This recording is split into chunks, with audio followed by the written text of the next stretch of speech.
नमस्कार विद्यार्थी मित्रांनो, ग्रोइंग स्टुडंट्स या यूट्यूब चॅनलमध्ये पुन्हा तुमचं स्वागत आहे. विद्यार्थी मित्रांनो, आदिवासी विकास महामंडळ भरती 2026 याच्या अनुषंगाने आपण जी private share question paper series चालू केलेली आहे त्यामधील हा एक व्हिडिओ आहे. व्हिडिओमधील एकही पॉईंट स्किप न करता व्हिडिओ पूर्ण पाहायचा आहे की जेणेकरून तो येणाऱ्या परीक्षेसाठी तुम्हाला अतिशय महत्त्वाचा ठरणार आहे. तर विद्यार्थी मित्रांनो, सर्व व्हिडिओ आपण ऑनलाईनवर पद्धतीने पाहत आहोत आणि अतिशय महत्त्वाचे आहे. तर जास्त वेळ न घेता आपण व्हिडिओला सुरुवात करूया. चॅनलवर पहिल्यांदाच आले असाल चॅनलला सबस्क्राईब करून ठेवा. व्हिडिओ आवडला तर त्याला एक लाईक नक्की करा आणि काही प्रश्न असतील तर ते कमेंटमध्ये नक्की कळवा.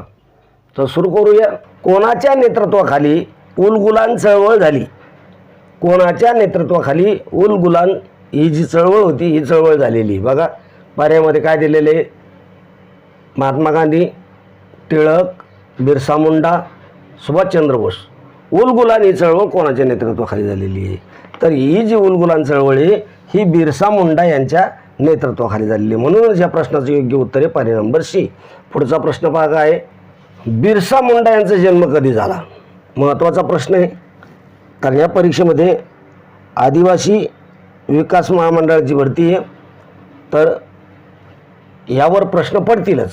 बिरसा मुंडा यांचा जन्म कधी झालेला आहे? 10 नोव्हेंबर 1875, 15 नोव्हेंबर 1875, 20 डिसेंबर 1876 आणि 3 जानेवारी 1874.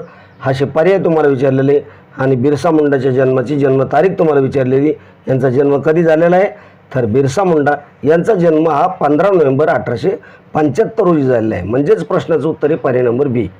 पुढचा प्रश्न आपण बघूया. बिरसा मुंडा यांचा जन्म कुठे झाला? बघा, कधी झाला आणि कुठे झाला या दोन्हीवरही प्रश्न पाडले जातात. आता कधी झाला म्हणलं तर 1875 मध्ये झालेला आहे. आता कुठे झाला जर म्हटलं तर कुठे होईल? उली हातू या ठिकाणी यांचा जन्म झालेला आहे. तुम्हाला पर्यायामध्ये रांची दिलेलं आहे, जमशेदपूर दिलेलं आहे, दुमका दिलेलं आहे, पण बिरसा मुंडा यांचा जन्म कुठे झालेला आहे? तर उली हातू या ठिकाणी झालेला आहे. म्हणजेच पर्याय नंबर बी हे या प्रश्नाचं योग्य आणि अचूक उत्तर आहे. पुढचा प्रश्न आपण बघूया. बिरसा मुंडा यांना कोणत्या नावाने ओळखलं जाते? बिरसा मुंडा आपल्याला माहिती आहे, परंतु यांना पुन्हा टोपण नाव होतं की ज्यांनी त्यांना त्यांची ओळख आहे. तर ते कोणतं नाव आहे? जननायक, धरती आबा, लोकनायक, आदिवासी राजा. बिरसा मुंडा यांना कोणत्या नावाने ओळखलं जातं? तर बिरसा मुंडा यांना धरती आबा ह्या नावाने ओळखलं जातं. म्हणजेच पर्याय नंबर बी हे या प्रश्नाचं योग्य आणि अचूक उत्तर आहे. पुढचा प्रश्न आपण बघूया. बिरसा मुंडा यांच्या वडिलाचं नाव काय होतं? बिरसा मुंडा यांच्या वडिलाचं नाव तुम्हाला विचारलेलं आहे आणि ते नाव काय? बघा पर्यायामध्ये काय दिलेलं आहे. पर्यायामध्ये दिलं गोपाल मुंडा, सुगना मुंडा, रामू मुंडा आणि भीमराव मुंडा. बिरसा मुंडा यांच्या वडिलाचं नाव काय आहे? तर सुगना मुंडा. म्हणजेच पर्याय नंबर बी हे या प्रश्नाचं योग्य आणि अचूक उत्तर राहील. पुढचा प्रश्न आपण बघूया. बिरसा मुंडा यांच्या आईचं नाव काय आहे? काय नाव असेल बिरसा मुंडा यांच्या आईचं? कमलादेवी, कर्मी हातू, सावित्री देवी, लक्ष्मी देवी.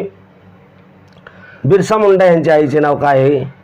तर यांच्या आईचं नाव होतं कर्मी हातू. बिरसा मुंडा यांच्या आईचं नाव काय आहे? तर कर्मी हातू. पुढचा प्रश्न आपण बघूया.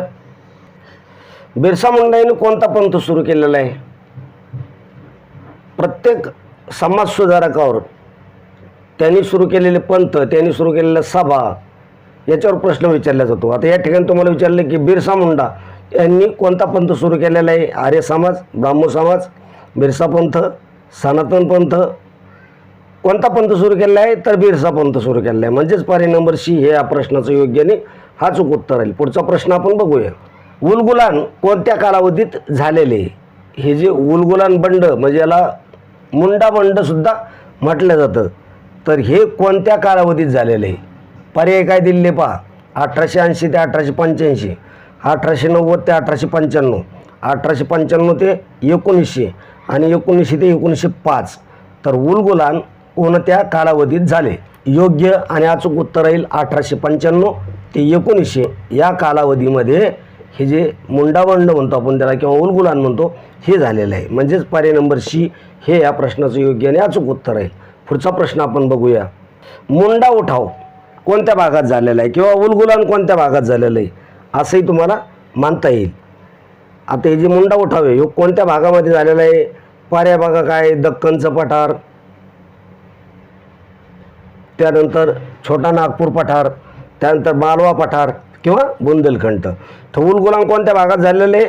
तर त्याचं योग्य उत्तर आहे बघा छोटा नागपूर पठार, म्हणजेच पर्याय नंबर बी हे या प्रश्नाचं योग्य आणि अचूक उत्तर राहील. पुढचा प्रश्न आपण बघूया. बिरसा मुंडा यांनी कोणत्या गोष्टीसाठी लढा दिला होता? बिरसा मुंडा यांनी जो लढा दिलेला आहे तो कोणत्या गोष्टीसाठी दिलेला आहे असा प्रश्न तुम्हाला आहे बघा. स्वराज्यासाठी, शिक्षणासाठी किंवा जल, जंगल, जमीन आणि आदिवासी हक्क किंवा औद्योगिक विकास. बिरसा मुंडा यांनी कोणत्या गोष्टीसाठी लढा दिलेला आहे? तर जल, जंगल, जमीन आणि आदिवासी हक्क या गोष्टीसाठी यांनी काय केलेलं आहे? लढा दिलेला आहे. पुढचा प्रश्न आपण बघूया. 2011च्या जनगणनेनुसार भारतात सर्वाधिक आदिवासी लोकसंख्या कोणत्या राज्यात आहे?